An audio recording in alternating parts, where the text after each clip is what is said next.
Hello and welcome to this Q&A episode of the Exercise Engineer podcast. It is week 1 for the new intake of my 6-week challenge. So welcome newbies to the challenge, welcome back to challengers that have jumped onto the membership, welcome to my one-to-ones, and of course welcome to any listeners from the podcast as well. This week we are talking about the start or the reset. So this is exactly what to do when you are starting or resetting on a new challenge, a new venture, or a new goal. It might be a new fat loss phase you're coming up to, the next running training phase, maybe you're moving on to a strength or conditioning phase of your training program. Whatever you've got coming up, you need to reset, go through all of these things again, just to make sure you are getting the most out of this. You can obviously do this whether you're part of my challenge or not. So I'm going to really spell it out to you so you don't need a coach really, unless you need the accountability at the end of it. So what we need to start with is the self-reflection. So if you are resetting, of course, we need to go through what went well the last time and why, all of these questions, but you can also do this if you are starting something new, because chances are you've done something similar in the past. It's not something completely brand new, like we've all dieted in the past, and it's all about that self-reflection of what you think went well in the past. Why didn't certain diets work? Why did they work?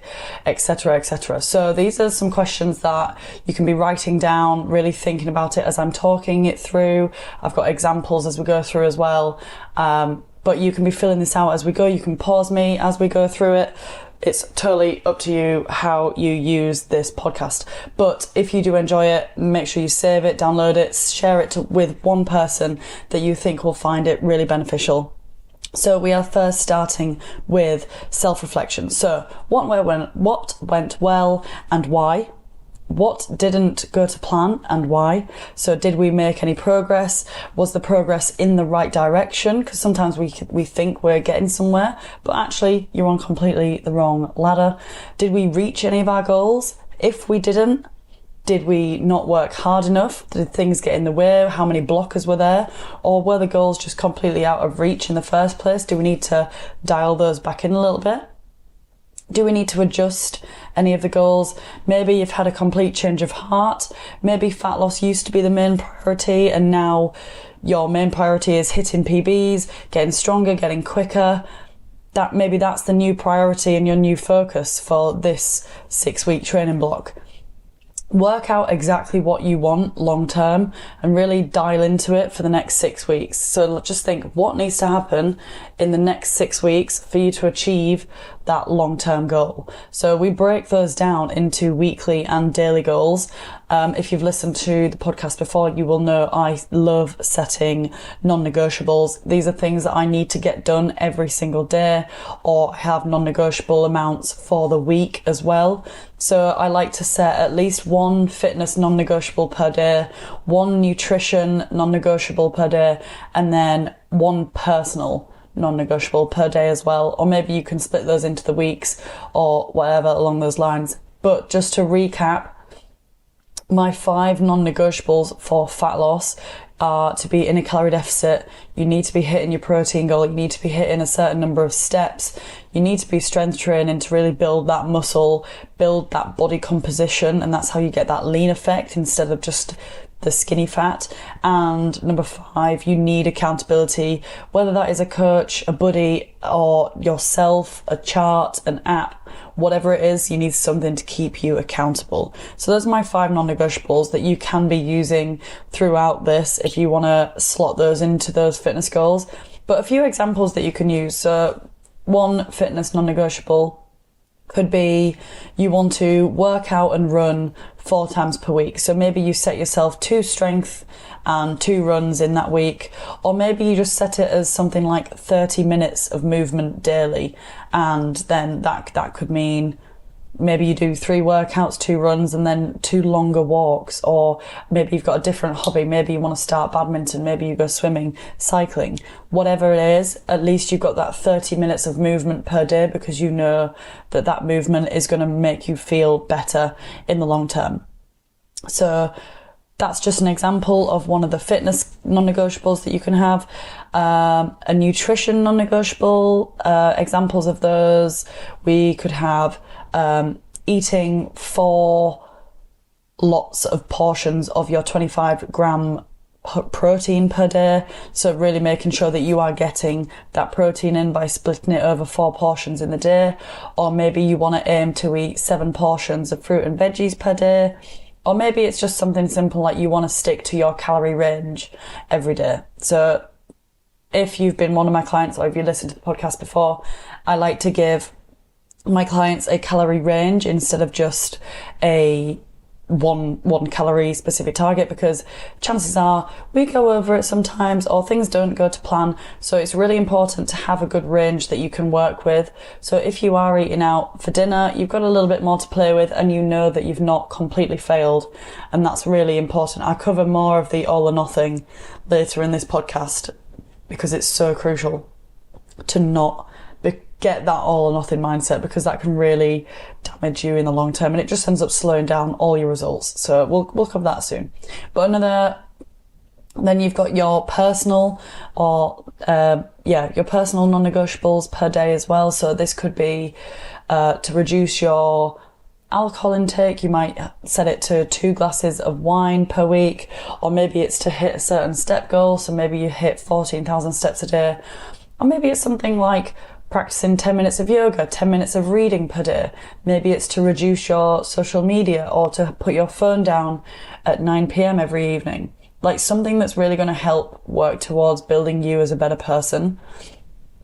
Not that you need improving, of course, but things like that. So if you are restarting the challenge, so you've already had some of these goals set already. If you are restarting, look back at the averages that you were doing before in the previous challenge. Can you push it to that next level? So for example, if you were averaging 12,000 steps over the previous 6-week challenge, can you now increase that to 14,000 steps to have that as your daily goal for this 6 weeks?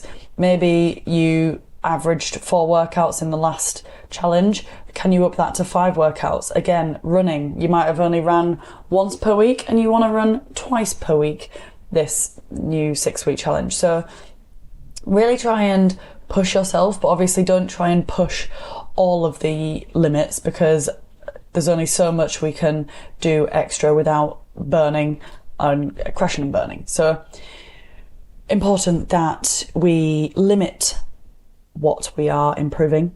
But these are your optimal goals. So what we've just discussed there, you've got your non-negotiables. You want to work out or run 4 times per week. All those examples I've just given, those are really your optimal goals. Then what we need to do, this sounds quite pessimistic, but it's really crucial that we do this as well. But what are things that can go wrong in that week? What blockers are going to potentially arise that are going to throw you off track? And then what we need to do is think, what can we do if those things do arise? So maybe you had to work late, so you didn't have time to do the workout, cook an evening meal, and fit in an evening walk. But instead of giving up and doing none of them at all and just ordering a takeaway and watching TV, can you at least get one of those things in? So maybe you can do the workout or walk while you order the takeaway, and then you've got half an hour until it comes.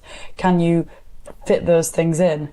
Or maybe you can cook the evening meal and dance in the kitchen while it's cooking to get your NEAT up, get that energy up, and also that technically gets your steps up. Can you wake up early to get your extra steps in the morning instead, or get your workout in the morning? These are so what are your bare minimum goals? So you've got your optimum goals, which are what you are really going to strive to hit.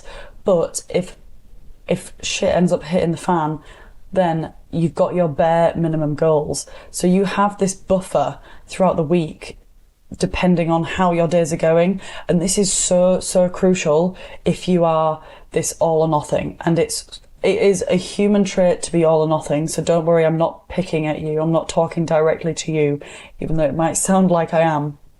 So many of us are all or nothing. So you are definitely not alone when it comes to this. But understanding that we are all or nothing, then we can work with it. acceptance is key here. We know we are all or nothing. Let's work with it. So the fact that you can still hit your bare minimum goal will ensure that you still feel like you are making progress without hitting your optimum goals. So it's inevitable that something is going to go wrong one day. Something's going to get in the way. And if you are focused on the all or nothing, then the second that you can't hit the all, then obviously you end up with nothing. It's literally in the name of it. It's really, really important that you don't fall into that trap. Like people don't like stepping off the gas a couple of times a week, because then it'll take longer to get to your goal. And especially right at the start of a new diet or a new challenge, the motivation is high. People don't want to step off the gas, but it's much, much quicker to step off the gas a couple of times during that week than completely quitting with the all or nothing mindset.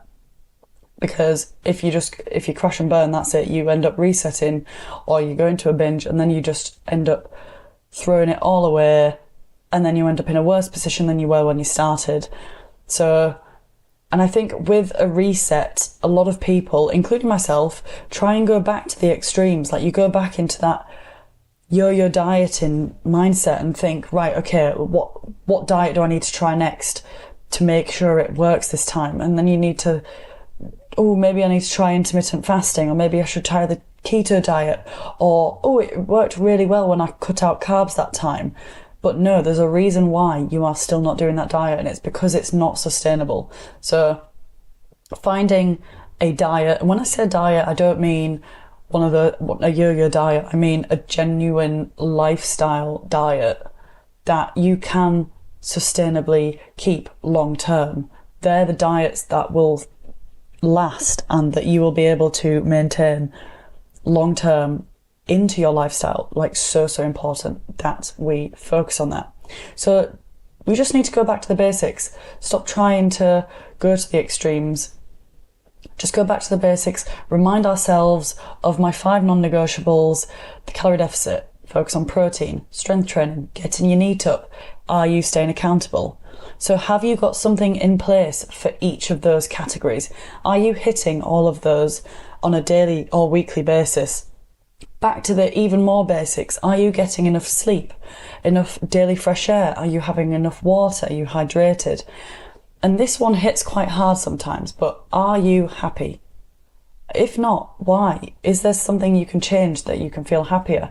Because most of the time, happier people are generally more positive, they enjoy things more, and are more likely to actively work towards their goals and something, and they'll see progress, and not necessarily what's gone wrong or exactly to plan, but they'll see what progress they have made. It's more of like an optimism. It's more of a mindset shift of, actually, I didn't get all the workouts in, but I did get my NEAT up, and I cooked extra meals. I meal planned, so that meant I had more time to do things with my kids. Or maybe you met up with a friend that you've been meaning to meet, and then you went for a coffee and a walk instead of getting smashed on cocktails. So there's definitely loads of different things you can do to definitely see progress. But I do think happiness is key also. But like, again, back to the basics. Are you stretching? Are you seeing friends? Are you seeing loved ones? Are you making time for yourself? Really, really important that you do make time for yourself. I know at the moment everyone seems to be so busy. Everyone is so rushed off their feet. But even if you had 10 minutes a day of something that's just for you, maybe it's a little bit of meditation, maybe it is a little bit of stretching, just anything along those lines. And after me spieling out all of that stuff there, you might genuinely be asking me like, Lou, how the hell am I supposed to fit all of this in? But time blocking is your best friend right now, okay? Time blocking, break everything down. I've gone through this a lot before, but Parkinson's law, the time you allocate to a certain task is the time it will take you to complete that task. So if you've got 2 hours on a Sunday to do your weekly shop and meal prep 10 meals for the week, you will get it done in that 2 hours. It'll be a rush job, but you will get it done, and you might make delicious meals out of it.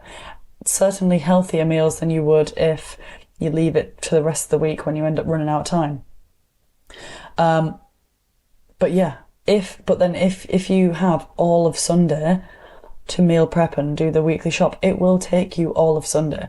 So however long you allocate to these certain tasks, you will get it done in that certain time. It's just how our brain works. We nothing focuses the mind like the last minute. So if you know that you've got a deadline in 2 hours, you are going to make sure you hit that deadline. So time blocking is really, really important, especially alongside your non-negotiables. I literally live by these things, and I have done for the past 3 or 4 years. So crucial. So then you plan it into your week. So when are you going to have coffee with your friends? Plan when you're going to ring a relative. Like, it's so important that you don't just time block your work things or your fitness things, but more importantly, when are you time blocking those slots for you? So when are you going to have coffee with your friends or ringing a relative?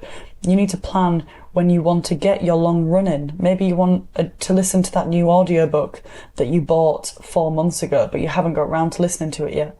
So plan in these things that you want to go for a long walk or a run. Plan in if you've got a brunch date coming up or a party or a wedding and you need to rearrange some calories. If you need help with that, I'm here. Just DM me. But do you need to plan that night in for yourself where you want to have a bubble bath and read that new book? Maybe you just need to recharge the social battery before you go out because you know you've got a hen do next weekend and you know that's going to take a lot out of you. Get that recharge in before. Plan if you want to see a friend, but you don't necessarily want to go drinking. Maybe suggest something else like a coffee and a walk or a run, or exploring some markets, or maybe doing like a Pinot and paint class or a pottery class or something so random and rogue, but just something different, something that's not getting smashed on cocktails and going down to the classic nightclub that we all know and love. Anyway, that's for another time. But when you think about those events, what version of yourself is showing up to that event? What version of yourself is showing up to work, is showing up to your partner, or showing up for your kids? What version of yourself do you want to be in all of those situations? What words do you... I always think about this one, actually. I remember listening to this question. It was probably years ago now, but it was, what words do you want people to describe you as when you're not in the room?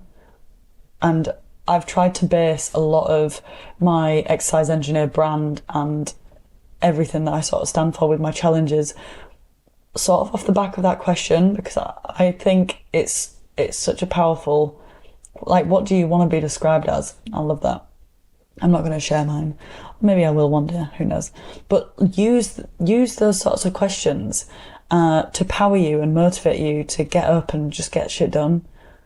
Because trust me, motivation comes and goes, but what you need is discipline. And I think I repeat this in every podcast. So if you are still not founding, if you still haven't found what you want to stay disciplined to, then it's really important that you do find that as soon as possible. Okay, so usually that summarizes the start of the reset for the challenge. Maybe you can literally apply what I've just discussed there to any goal that you want to work towards. Maybe it's a business goal, a fitness goal. If you want to go even deeper into that, one of my previous podcast episodes goes into my system called Hard Hat, which really delves a bit deeper into that. So go back and find that. It's called Hard Hat. But for now, that covers the reset. Now I'm just going to cover some FAQs that I do get a lot at the start of the challenges. So hopefully I'll cover most of those, and then moving forward, in your weekly check-ins, there's a box at the bottom of the check-in, which is anything you need from me. If you have any questions for me that you want to cover on next week's episode of the podcast, please just pop it in there and I will have that at the bottom of the next podcast as well. And I think I'm going to trial trial this Q&A episode so we can see if you prefer this compared to the Zoom calls, and then I'll get some feedback. So FAQs for this week. Do your non-negotiables have to be the same every day? So ideally, yes, especially for the first few weeks, so you can start to build a habit. What I try and do with my challenges is they choose 2 habits right at the start that they want to work on, and they work on that for the full 6 weeks to really build that into a habit. Then when they get the reset quiz and roll over onto the next challenge and like drop into the membership, then they can either choose to continue those 2 habits if they still haven't fully nailed it. But what a lot of people do is keep one of them and change one of them out, so you can start working on a new habit. So maybe it's just to remind you to start reading before bed, or to put your phone down before bed, or maybe to stretch daily, or make sure you're drinking enough water, make sure you're having vegetables with every meal. Maybe it's to remind you to get your steps in that day. Anything you can set for these habits. So really, really important that your non-negotiable doesn't technically have to be the same every day, but if you want to make it easier in the long term, you need to start to build those habits. So the best way to do that is to stay on top of it on a daily basis. And it might sound obsessive, but the more you can do it in that week, the easier you will make it.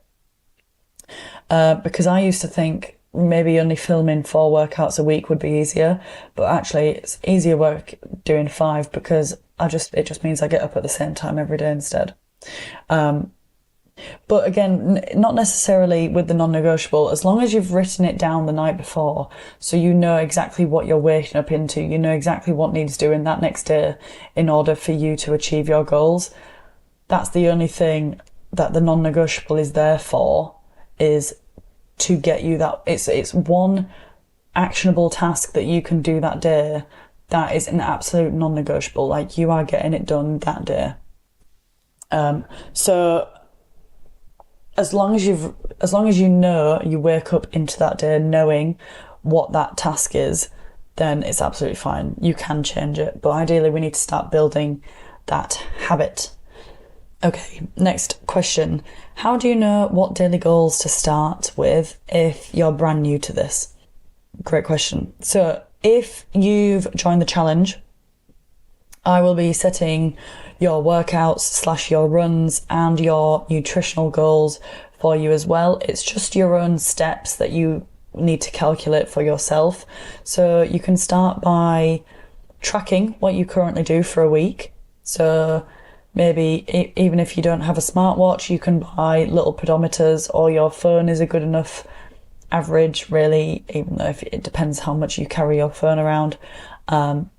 If you do have a job that doesn't allow you to carry your phone or watch around, you can get the old ones that you can literally just clip onto you, like the literal manual pedometers, just to help track your steps. But yeah, so track what you currently do for a week or maybe a couple of weeks, get the average, and then add 2,000 on, and then hit that daily. And then reflect on that after 2 or 3 weeks. How achievable was that goal? Can you squeeze out a few more thousand? Maybe your average was about 7,000. You think, right, I'm going to aim for 9,000 steps a day for the next 3 weeks. And then you think, actually, I think I could smash 10, 11, if not 12. So don't overwhelm yourself with trying to do everything at once, but adding on 2,000 steps a day will make such a huge difference. But then you can also reflect and think, did you struggle to hit that initial goal? In that case, what can you do to ensure that you can hit those steps the following week? Can you walk to the shops, walk to work? Can you add a walk into your lunch break? Maybe you want to immediately when you get in from work, can you squeeze a walk in? If you're sitting down at work a lot, can you get up more to go fill up your water bottle? Can you get a standing desk? One of the best tips that I still stand by now is walk when you're on the phone. You will be amazed at how many more steps you will get in if every time someone calls you, you stand up and walk. Thousands, seriously, thousands and thousands. And even if you pick up any of those other examples, you will rack up a few extra thousand easily without even realizing. So remember, if you are starting from pretty much nothing in terms of movement in the day, if you're a pretty sedentary person, then any small improvement, and this applies to all your nutrition as well, any small improvement or changes that you're going to make will make a huge, huge difference if you stay consistent. Consistency is key here. There's no point starting something for 2 weeks and then giving up. So really important that we do build in that consistency, because this is a lifestyle change. This is not a fad diet. This is not a yo-yo diet or a quick fix. We are in it for the long term. We are focused on our health here. We want to be the strongest, fittest that we can be for the longest period of time.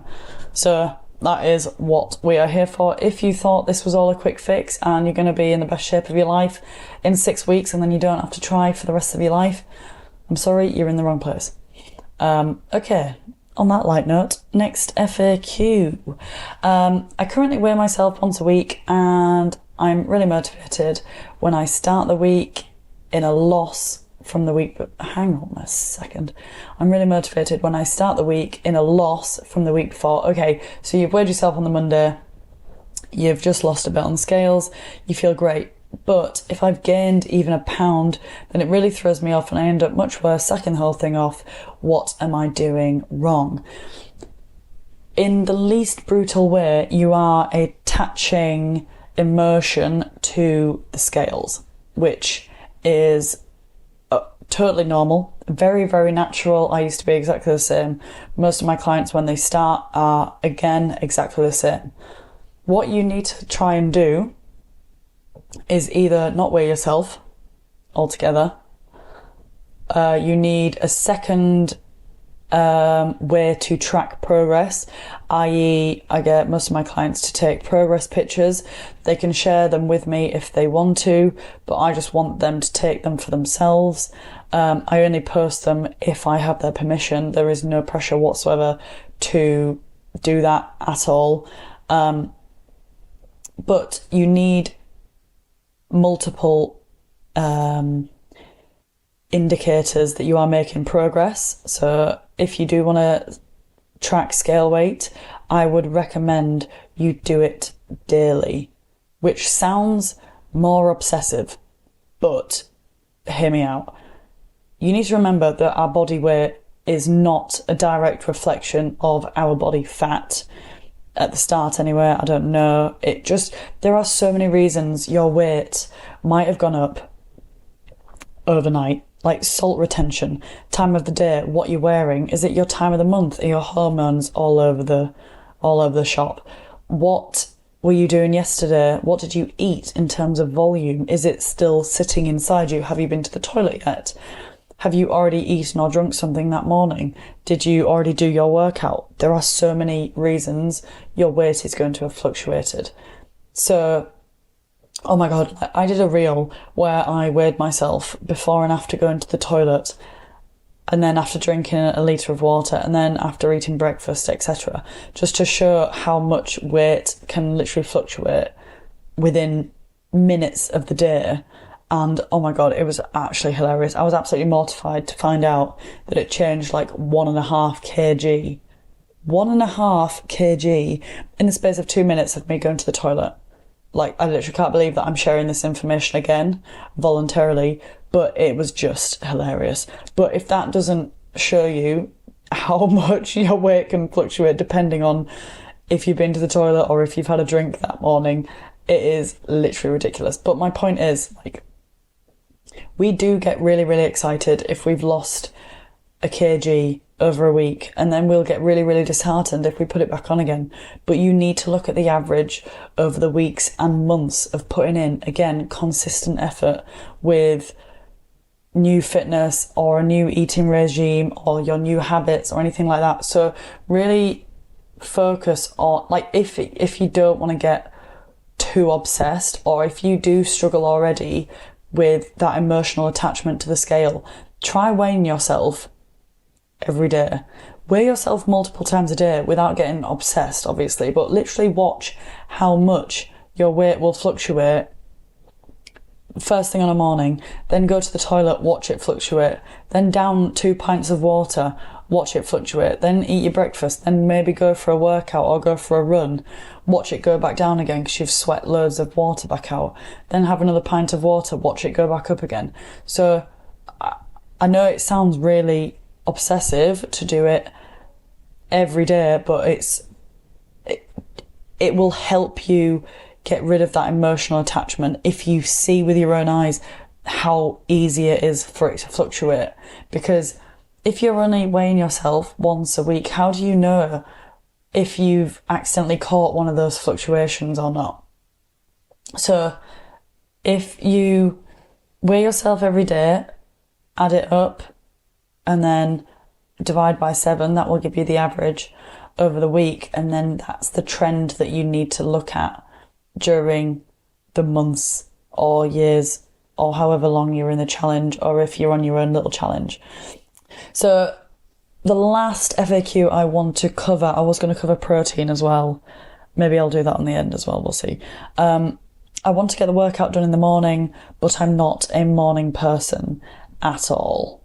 So the best way to not be, to become a morning person, it is absolutely doable, by the way, is to have a strict nighttime routine. So I really started getting into the habit of this before I came on holiday, but I don't know, everyone's will be completely different, but at a certain time you need to start winding down properly. A proper time, get enough sleep and recovery. You put your phone down maybe at 9 p.m, and then you have your shower, you brush your teeth, you get in bed, maybe you read a book for 10 minutes, and it's that process that your body is going through. If you are in that routine, that you are slowly shutting your body down and getting into bed, 10 minutes reading, and you will fall asleep. So it's really important that you do have a strict nighttime routine if you want to make sure you're getting enough sleep, because if you want to be able to wake up 40 minutes earlier to get the workout done, because my workouts are only 30 minutes, remember guys, 30 minutes. So there's 10 minutes to get up, get some clothes on. You only need a sports bra and your PJ bottoms on. Doesn't matter, that's the beauty of a home workout. But you only need to set your alarm 40 minutes earlier. So in order to do that, just go to bed 40 minutes earlier as well. I know easier said than done, but you can gradually do that. So maybe you go to sleep 20 minutes earlier, and then the next week you go 30 minutes earlier, and then 40 minutes earlier. But what you need to do is, for the morning section, you need to make it as easy as possible when you wake up for you to complete that workout. As easy as possible, because when that alarm goes off, trust me, it's going to hurt. Like, it's earlier than usual. You're already like, oh God, I just want to sleep. Yeah, I'm there with you.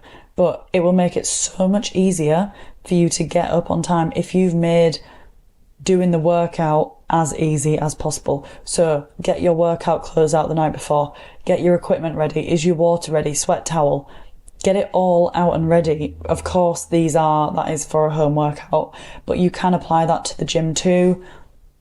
If you want to get everything into your gym bag ready before going to sleep, get your gym clothes out and have it all there. So it is so much easier to get up, peel your clothes on, get out the door, or pick up your kettlebell, get it done.